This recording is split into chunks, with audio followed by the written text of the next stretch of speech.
What is tag order in EU4? Tag order is a hidden mechanic that resolves draws. The most common place where you see this occur is when two armies arrive in a province at the same time. If this occurs, the country that's the first in tag order becomes a defender. Another example of tag order is with merchants, where since only the first 5 merchants in a node apply their trade steering buffs, the game must select 5 merchants, and it does this in tag order. A full list of the tag orders in question can be found on the wiki. That should answer your question, so feel free to head off now, but if you're interested in a more in-depth explanation, be sure to stick around. Okay, if you're still here, welcome. If you're feeling up to it, a like and a sub would be appreciated. Or the self-shitting out of the way, let's continue. And in this case, that means we need to begin with a clarification. Tag order exists, sure, but calling it a mechanic is inaccurate. It is better to think of it as a consequence instead of a mechanic within the framing of the game of EU4.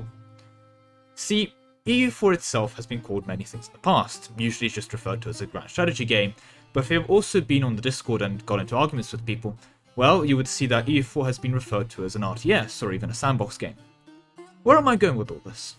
Well, regardless of your views on the topic, it hides the fact that when you strip away a lot of the things that happen within this game, I'm talking the sieges, the trade, the battles, and so on, and you just look at fundamentally what is actually happening in EU4, you see EU4 for what it actually is. A very, very, very quick, turn-based game. What do I mean by this? Well, to explain this, let's simplify what EU4 actually is significantly. Instead of all these countries that exist at the start, and new countries that can appear and countries that get annexed instead, let's just instead have 2 countries that exist in our game. France and England, for no particular reason. And no, I do mean it, this example can be done with literally any 2 countries, or tags from here on out in EU4. Furthermore, instead of playing on this fancy looking world map, let's simplify that down to an 8x8 square board. This conveniently lets us model this version of EU4 as a chess game. But if you know nothing about chess, don't worry, I'm only using it here as an example. No chess knowledge is necessary to understand this. So, right away, let's set England as white and France as black, for the purposes of our example. Now, let's also just get some moves in. So on the chessboard now, I am just moving the pieces. So far so good, so far so good. Okay, so we have done some moves now. If we were going back to our EU4 model, what I've actually done here was running the country. I'm hiring mercs, I'm taking loans, I'm building buildings. All of this occurs when you issue an order on a specific day. So if you take a look on the right here, you see that we have on day 1, on the left column representing our England, we have an E4 move. And for the black, aka France player, we have the move E5. So all of this occurs when you issue an order on a specific day. And another thing to also realize here is orders are secondary. While in chess you can issue one order of move a knight here, another thing that also happens immediately is the knight arrives. In E4 that's different.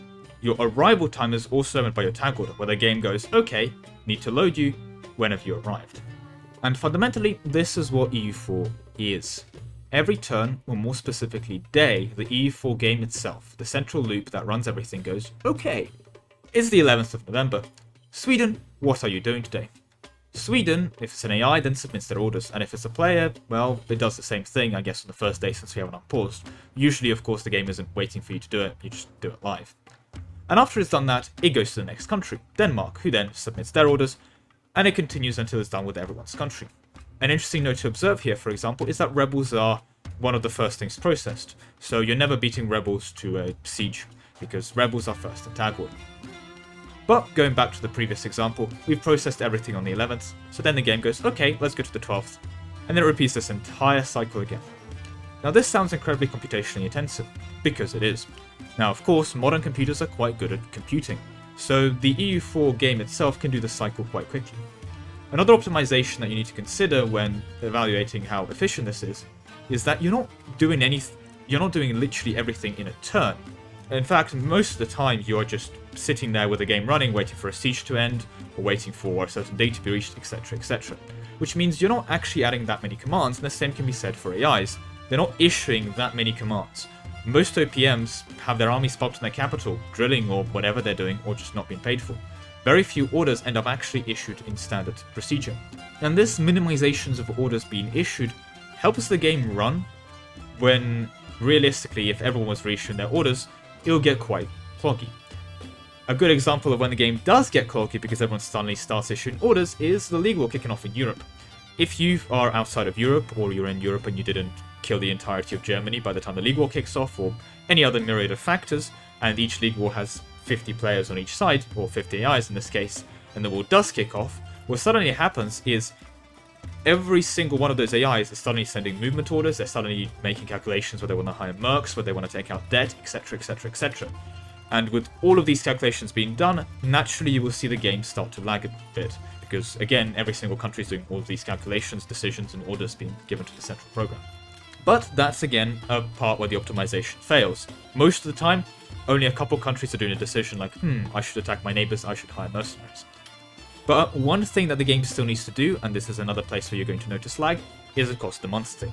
Now, in EU4, thankfully, you don't perform an analysis of should a triggered modifier apply every day, and a lot of other checks like that. A lot of things happen on the month tick, because a lot of things don't need to be happening daily.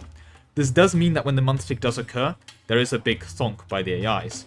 They, have to reprocess a lot of things, and a lot of things happen in the background. Your estate loyalty, for one, goes up or down, regarding where it should be going. But all that means is that the month tick is where everything gets processed, and hence the month tick itself tends to be quite a bit slower than everything else. Now, this is a sacrifice made by the devs. They make the month tick painful, with the idea that it makes the rest of the months smoother. A sacrifice that I agree with fundamentally, but a sacrifice they made nonetheless. But I hope that gives you a more fundamental understanding of what tag order actually is. And that's why I don't think tag order should be referred to as a mechanic inherently. I think it's more of an emerging property of how EU4 works. I mean, simply put, when the game runs in this fashion, some country has to take their turn first. And this list of who takes their turn first can again be found on the Wikipedia if you're curious. So when you find yourself in a situation where two armies arrive on the mountain on the same day, the game doesn't just go, England's first in a tag order, I'll let it defend. Instead, as far as the game's concerned, England has already arrived onto that mountain. And France arrived later on the mountain. And since England was on that mountain the whole time, of course England gets to defend. They got to that mountain, they are there. Even though France arrives on the same day, the English order of arriving the mountain has already occurred, they're already there. And so even though for the players they look at simultaneous, England is defending because, well, they're already there. And the same applies to merchant trade steering. Now, it's not the same as sending a merchant there, that's not actually the order. What happens, and granted this is on the month tick, is the game goes to someone like Sweden and checks, what are your orders to your merchants? And let's say you have 3 merchants, and one of those merchants is go to Lübeck and trade steer. The game then goes, okay, Mr. Sweden, you have a merchant in Lübeck, trade steering. So we put the merchant first on the trade steering list in Lübeck, it fills that first slot. Then it goes to the next country's trade steering in Lübeck, etc, etc, etc.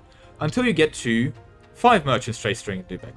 And the game's now got 5 orders to trade steering in Lübeck from those merchants. Then the 6th country sends their merchant to trade steer. Now, they have sent them at the same time. In fact, maybe that 6th country has been trade steering from the start. But as far as the game's concerned, those 5 merchants are already trade steering. They happened first in tag order. So your 6 merchants, well, he's still trade steering. He's still using his trade power to send the money forward. He's just not multiplying it with the trade steering percentage buffs. And any trade steering percentage buffs you may have as a country gets left on the table. This is kind of a shadow buff to England in the most unintentional way as well. England was added remarkably early on the tag order, which means that England in tag order is 46. Compared to France, who's 100 and something, that means that, simply put, when you're England and you're trade steering, you tend to get your trade steering in a lot earlier. But there you go, this is a rather comprehensive and honestly over-the-top guide of what trade steering is. I hope that gives you a fundamental level of understanding, and the fact that, well, I hope you learned something new today as well. If you didn't, I hope you at least enjoyed the video. With that all said, thank you very much for watching, and I'll see you in the next one. Goodbye.